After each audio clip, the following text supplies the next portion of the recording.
to Match Fishing TV.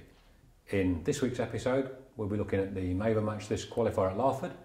There's the Classic and the King of the Erne events from Ireland, Preston Feeder Challenge in Serbia, 2 Fishing Mania qualifiers, Kennett Avon Canal Series, we've got a report from the Marlow Memorial match, and we've also got a statement from the Angling Trust on the recent Commercials National. I'm joined in the studio by Tom Scholey. Hello. And Matt Godfrey. Good evening. Now, gents, before we say anything else, we've got to say, or I've got to say, congratulations, Tom. You are the new editor of Match Fishing magazine. Thank you very much. Yes, it's a nice challenge ahead, I think. As you can see, it ages you. No, I'm sure the pair of you will be a great partnership. I see nothing but positives for the magazine. Looking forward to reading your first issue together. Yeah, looking forward to getting stuck in. Can't wait. Really Must stress, excited. by the way, Alex Bone's still very much a member of the team, managing editor of the department, and Alex is going to be overseeing pole fishing. But on Match Fishing magazine, fantastic. Congratulations. Thank you. Cheers, Raj. Yeah, big shoes to fill, but I know you can fill them. We'll do our best. So, let's get on some matches. The Classic, been going 30, 35 years now in Northern Ireland. Been a good one. Been absolutely brilliant, and in the nature of the event, from what I can gather, it always seems to be a nice always a nice fresh result when you look at it. You know, it's not the same faces every year due to the nature of the fishing, I think, isn't it? Yeah. And this year it was won by a young Irish international, Jordan Hall. He's competed for Ireland in the World Championships at youth level. I believe actually drew next to you one of the years, you were telling me. I remember him well, a right little character he is. But I wonder what you were going to say then, all right, little. I thought, here we go, we've not done it yet. But he had a nice pickup. You know, that's a great thing. The money on that event looks fantastic. He won £5,700. That is a great payout. And he says, you know, he didn't go in all the super pools, he didn't have a bet on himself. If he'd done that, he'd have won over 10 grand, he said. So, you know, a lot of money to him. But the fishing, absolutely fantastic for Jordan. He's had the first day he caught just over 6 kilos on a feeder. He took 40 yards for that. Caught some roach and some hybrids on a feeder. Second day, sounds an amazing day. 24 kilos, 600 grams of roach and hybrids on the pole, short lining. What a day's fishing that That's incredible, isn't it? Awesome fishing. It is. And then the third day, it got even better for him. He had 28 kilos, 100 grams, including roach to £2, again short lining on the pole. So his final cumulative weight was 59 kilo 400. Mike Stone was second with 40 kilo 800. William Donaldson was third with 38 kilo 620. And Willie Wheeler, who's former world champion, I believe, or second, was he in the world champs a few years ago? We've got a nice feature with Willie in our current issue of pole, haven't we? Yeah, another top Irish angler was fourth, should I say, with 34 470. So it is a terrific event. I mean, it's it was probably the original of the big festivals. It's been going all these years. Back in the very old days, they were sponsored by Benson Hedges cigarettes when things like that were allowed. Then it became the Sea-Link Classic, and it is a special week. You know, it's 3 match days split apart by, well, they call them pleasure days, but there are other events going on which we'll talk about in a second. It's a social event, the like of which I've never seen anywhere else. You know, the fishing can be feast or famine. There's no getting away from the fact that we're fishing for migratory fish, and you know, you can. I think Lee Kerry had a really good weight on the first day, and then the rest of the week that peg pretty much bombed. Yeah. But no, terrific event. Well done to Jordan. It's, you know, that is a real feather in your cap to win the Classic. I mentioned the rest days, Matt, and the King of the Erne, which is a 2-match series. Yeah. One of the old stagers, Bob Nudd, come out top. He did. He actually, you talk about it being feast or famine, Rog. I think that Bob's result really shows this. He caught 30 kilos on the Tuesday. The King of the Erne runs on the Tuesday and the Thursday in between the Classic. And he had 30 kilos on the Tuesday. And then on the Thursday he had another 6 kilos. But I think that just shows that one day's result has won it in, because he's ended with a total of 36 kilo. But 30 of that caught in a day, he's basically won it in a day. It's proper old school. With it being on weight, you know, you can have a bad day and it doesn't rule you out. And this, you know, it's true of the Classic, it's true of the King of the Erne series. And I mean, it must have been sort of really turning the clock back for Bob, because Bob has been a supporter of Irish festivals, and particularly the Ulster festivals, for years and years and years. You can tell when you talk to Bob that he absolutely loves it. I mean, I think he spends 6 or 7 weeks sort of this time of year over there, comes back for a month or two and then goes back out in September for another couple of months. And when you're catching 30 kilo, I know Bob caught on the feeder, he had 82 fish for 30 kilos. So it's a busy fishing. Yeah. I know it sounds crazy, but that really, it's a day of a lifetime for some people. Catching wild river and loch fish on a feeder that's probably never seen a hook before in a massive match with great atmosphere in the evenings. I want to go. Yeah, no, it is absolutely fantastic. In the early years, it was still the time of the Troubles. That's, that's all ancient history now. It is, it's a welcoming place. Yeah. Fishing's fantastic in areas. Definitely worth a try, lads. Definitely. I mean, just to mention second and third place, Richard Hoskins were second with 34 kilo 300, so it were a close one.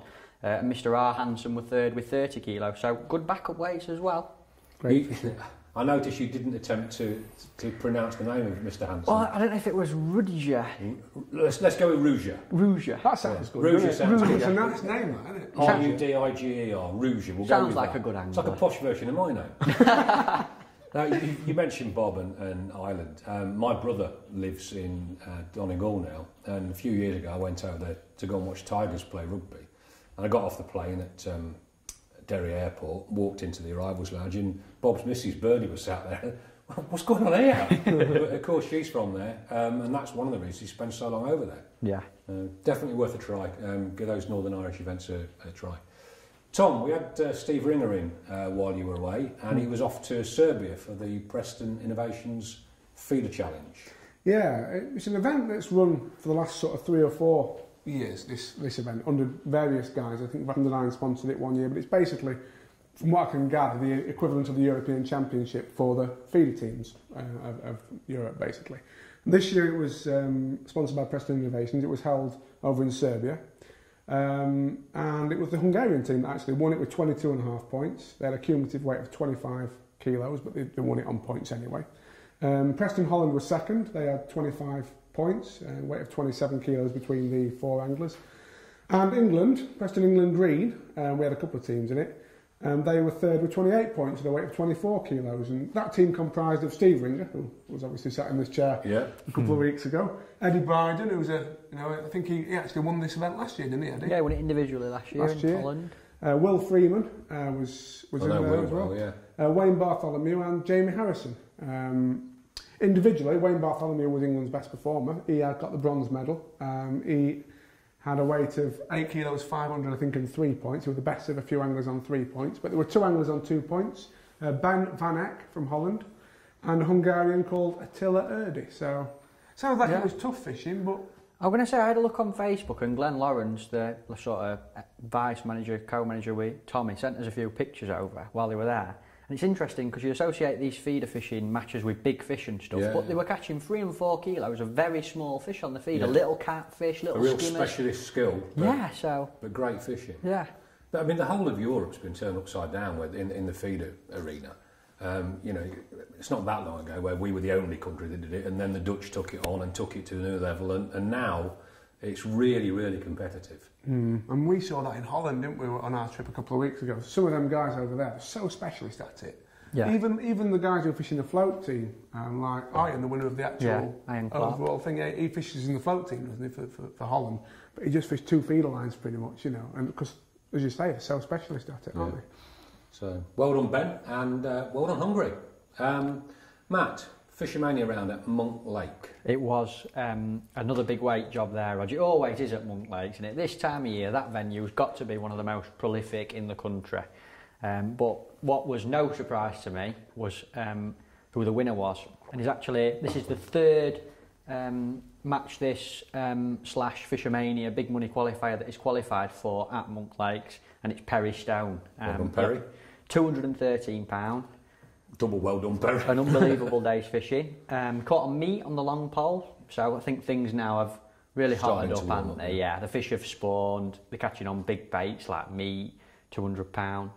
So hopefully we're in for a good summer. Not too far behind him, again, no stranger to big money finals, just missing out this time, was Middy's Pete Upperton. He had £173. And 3rd place was Matthew 34 with £158. Again, massive backup weights. Brilliant fishing, and of course Pete Upperton, he won it last year, didn't Yeah. he? He won the final last year, and he caught down the edge, and I think it said on the press release he caught down the edge again. So he's a bit good at that margin fishing, isn't he, Pete? Yeah. But a bit of controversy, quite a few no-shows, I understand. Yeah, there was actually a note on the press release from the Angling Trust about this. It said the organiser were very disappointed that 28 anglers didn't turn up, but of those 28, 14 didn't actually let the organisers know. Now, how much are these guys paid for a place in that qualifier? I think it's 30 quid, is it, for show now? Yeah, £30. 30 quid. But I've got to just... I'm probably going to get slated for this, but I'm going to be honest.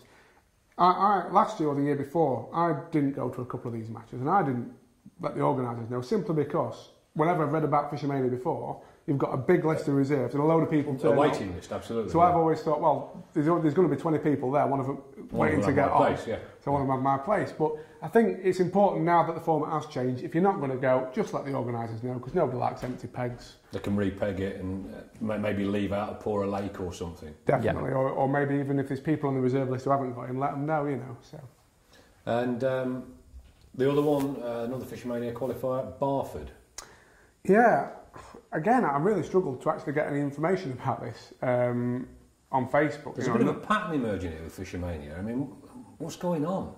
Yeah, it's a strange one, really. I know that they actually struggled to sell this one out, the Angling Trust. There was a press release went out again a couple of weeks ago saying if anybody wants a ticket for it, they can get one for Barford. But I think, you know, Barford's a great venue, lovely, lovely place, full of fish. I've seen some lovely features there, but the thing that lets it down is where it is. It's not a big centre of population, is it? No, it's a long way from anywhere, isn't it? You know, Norfolk. So I think that possibly worked against it. But, you know, there was a winner. Dale Stones won it with £91. He's going to pay 31 on Willows Lake. I'll probably be able to confirm a bit more information on this when the actual press release comes around later in the week, so maybe we'll touch back on it next week. But that's as much as we've had on it for now. But as you say, does it suggest a pattern that... Well, I think it's safe to say that if it weren't for the semi-final format, Barston would have sold out and there wouldn't have been 28 no-shows at Monk Lake. You know, and yes, this current format, the new format, might be raising slightly more money for the Angling Trust, but I think the anglers are voting with their feet now, and unless something changes, this is going to dwindle, I fear. I 100% agree, Roger. I was talking to Jamie Hughes about it on Saturday, and I think that putting this semi-final in place is making it less appealing for anglers who are looking to go, draw a good peg and get into that big money final, which they can do on the match list. We've talked about this for some weeks now. Yeah, the match list is getting more popular, and that's a one-draw job. You get a draw, you win the match, and you're fishing for 60 grand. The Fishing Mania, you get a draw, win the match, you're fishing a semi against the likes of Jamie Hughes, and it's very hard for your average man who can only go fishing twice a week to compete with people who are going to have weeks and weeks practicing there and are awesome anyway. Yeah, and my understanding is that the semi-final format, you know, it's not going to be a big occasion. You're not going to have family and friends there. It's not going to be televised. So you're spending all this money. You're going to places like Barston and Monk Lake just to get that one draw. Yeah. And if it all leads to naught, why bother next year? Yeah. No, I think it's been very, very short-sighted of the Angling Trust. And personally, my view is, even if it had meant having a smaller main prize, the old format, they've got to be looking to revert to it next year. Yeah, absolutely have to. So you know, that's not a real positive to end the first half of the show on. But we'll leave you for a short commercial break. Be back in a few minutes.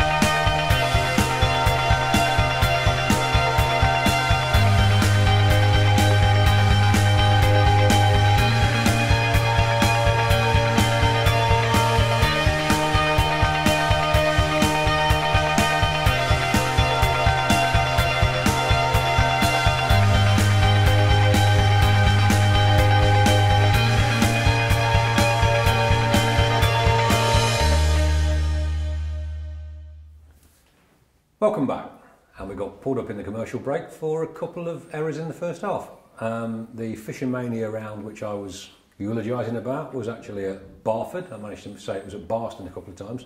Tom, you had one as well? Yeah, Pete Upperton last year won the Maver match this final, not the Fishing Mania final, as I said. So you and I are not at home to Mr. Cock up in the second half. Yeah. Matt, it's your turn to make mistakes. I'll make a mess of it this time. Well, go for it.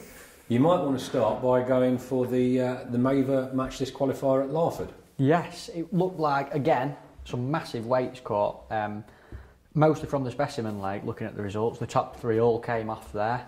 The winner was Paul Cook with £213 2 ounce from peg 32. I think it was an end peg on specie.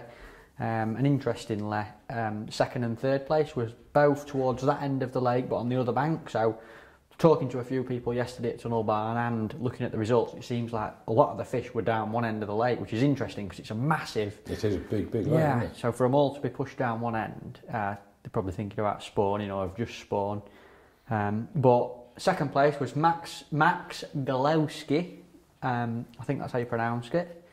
He had £208 7 ounces. Well, I'm going to go for Gillespie. Yeah, I think so. Gillespie. Yeah, we're going to go for Gillespie. That can be my mistake for this half. There we go.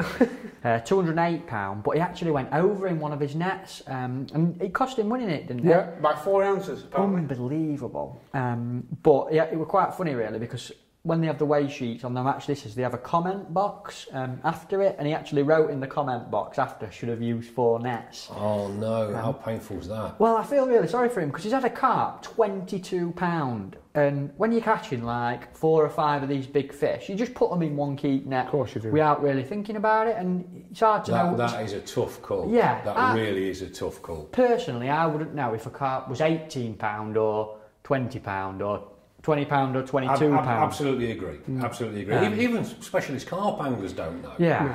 You know, you can catch the same fish 2 days running. There could be a £4 difference. Exactly. So I feel like he's been a bit hard done by, but rules are the rules. rules. That's Yeah. it. That's it. And third place went to Zach Brown, who he actually won the match this a couple of years ago. He had £152 again off Specie Lake. So fished really well, loads of fish caught, and Paul Cook, well done on making the final. Well done, Paul. But Well if done. there is any justice in the world, Max is going to get another shot. I'm sure he will. Karma will kick in, won't it? Definitely. I'm a big believer in karma. I am the match. Yeah. I think it comes round. Yeah, I mean, it's not a bad rule. It's a rule that's a lot of fisheries. No criticism of the fishery for it. Not at all. A £22 fish, that makes it very, very difficult to judge. Yeah. You've got to be really borderline with your weights. Probably better to be safe than sorry and take 5 nets. I was just going to say, I mean, the only thing that I've found with this from a personal level, I've never gone over on the net, touch wood. I've come within 2 ounces of doing it once, but I never... And the easiest way to get around it, I think, is just put the maximum amount of nets that you think... Just think what weight you're going to need to win the match. If you think you're going to need £250, put enough nets in to catch £250 and split your fish. Now, you do cause the scalesman a bit of a ball ache sometimes, but the way I look at it, It's you're better better to be doing safe that. than sorry, yeah. And that way, it doesn't really matter what you do, as long as you split your fish, very, very rare you'll go 100% over. agree. But, then again, in this instance, if you put 3 at £22 in that net and 3 at £5 in that net, you could still run into difficulty. So there's no golden solution, is there? Well, this week, of course, just touching on that subject, it's not really a match for discussion, but we've got David's Memorial match at the Glebe on Wednesday. And of course, you won it with £300 and something last year, didn't you? Yeah. How many nets have I got to put in? Have you got some more nets I can borrow? We've got some. Chances of me filling one. Oh, you had £100 last year. Wasn't that your first match for 10 years or something? You had £100. It was the first match for 14 years, actually. Wow. Just goes to show how good the fishing at the Glebe is, though, doesn't Thank you very much for that vote of confidence, gentlemen. And we'll move straight on. Well, talking about the Glebe, Sir Marlow Memorial match. Yeah, this is Roy Marlow's wife, who unfortunately passed away last year, so it's a Quite charity suddenly match. as well, I thought. Yes. It's like one day I came in and got this news, and wow, where did that come from? So, Yeah. I think she'd been ill for a while, bless her, but they've been kept a bit quiet. I think so. Yeah. Hit Roy hard, obviously. Yeah. It did. Because they were a pair. You know, she was always in the background, very, very quiet, but no, they were a pair, and of course living on site. So how did the match go? It fished its absolute brains out. It fished really, really well. The thing about the Glebe is, and we're going to feel the benefit of this on Wednesday, they have a closed season, so they don't allow any matches from the end of March to the middle of June, basically. except the special ones like the charity events, for example, David's Match and that Roy chooses. But for general members to go fishing, the fishery's closed. It is. So when you go, the fishing's the fish had a rest. Yeah, a bit special this time of year, and this match was no exception. Mick Wilkinson, our good friend and float maker. Float maker, yeah, makes some fantastic floats. He does, they're awesome. He won the match. He had £283 of margin carp off peg 27. Second place, Rich Bedder, another Glebe regular, he had £250 of margin carp. And third place, Nick Mosser, another massive weight, £223. And apparently, I think there were 69 anglers fished. Of them 69 anglers, there were 39 weights over £100. Amazing. You suddenly made me feel not very special about breaking £100 last year. But it's interesting you talk about the all catching down the margins. Variety of methods, or is it corn, or is it meat, or... I think down the Glebe, I know Mick and second place Rich both caught over Muruku's, I think it was 161 ground bait, fishing bunches of maggots and corn on the hook. Yeah.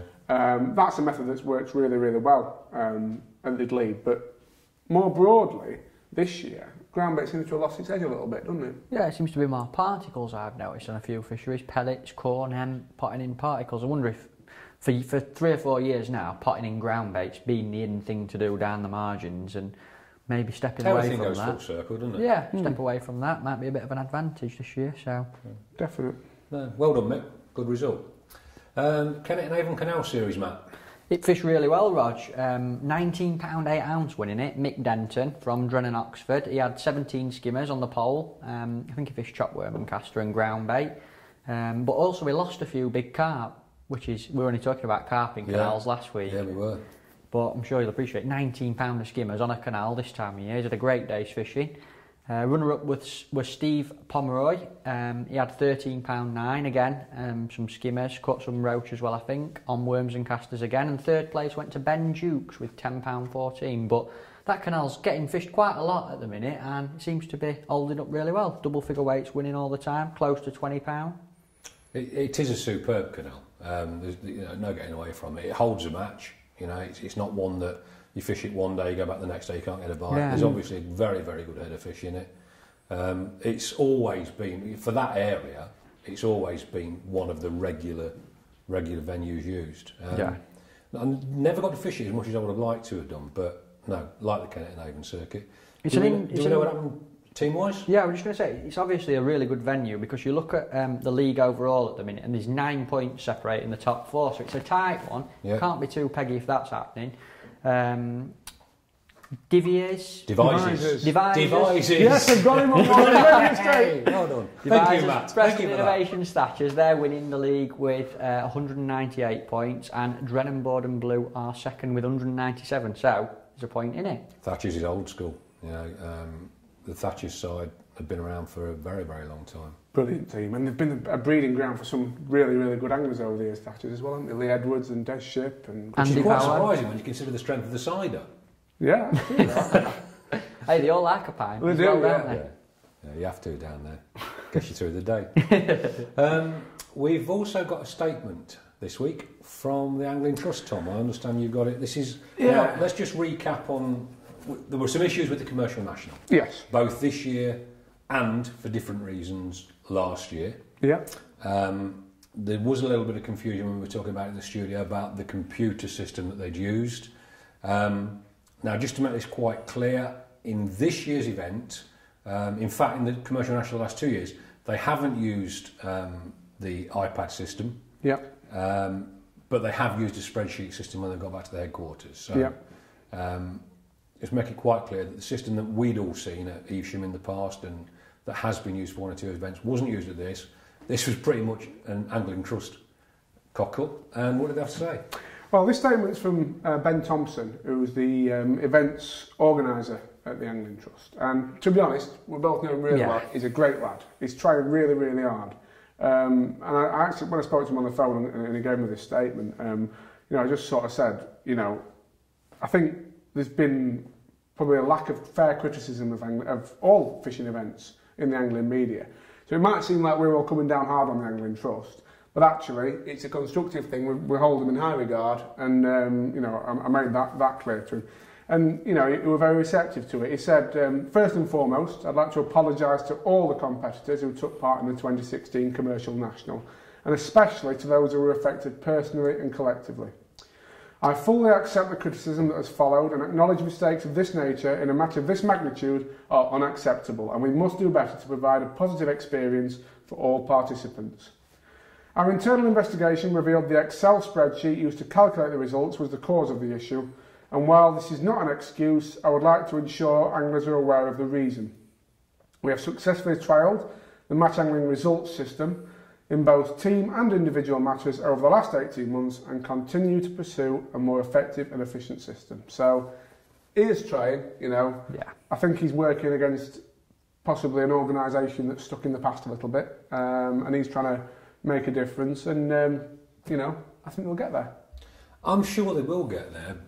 My concern is that a lot of anglers are paying a lot of money while they're trying to get there. Yeah. And when you've got a history as long as they've got, the basics really ought to be basic. Here's a story for you that I only heard this morning. Close mate of mine, Pete Wills, fishes for Mark 1 census. Yeah. And on the Winter League final, which worked out results-wise, Pete was tasked with weighing in the factory bank section of the Winter League final. And he was told, we went to get the scales and the weighboard, and they said, oh no, we've not got them, they'll be brought down to you. 15 minutes before the end of the Winter League final, Pete still hadn't got a weighboard or any scales. No. Luckily, because he knows the area, the team that he fishes for knows the area, nipped to Tesco's near Factory Bank, bought a pad, borrowed a set of scales, went back and weighed it in pounds and ounces because they were the only scales he'd got. Raced in his car back to the headquarters, handed in his written out weighboard, did a conversion from pounds to ounces, and it was the first section sorted. But the thing that struck me was, that is so basic. How can you make a mistake like that? So if Ben needs any help, I'm sure all of us, we've all got match angling at heart. You know, it isn't rocket science, and there must be a checklist of things that have to be done. I'll go back to my suggestion from a couple of weeks ago. I think every team that's competing ought to bring a volunteer.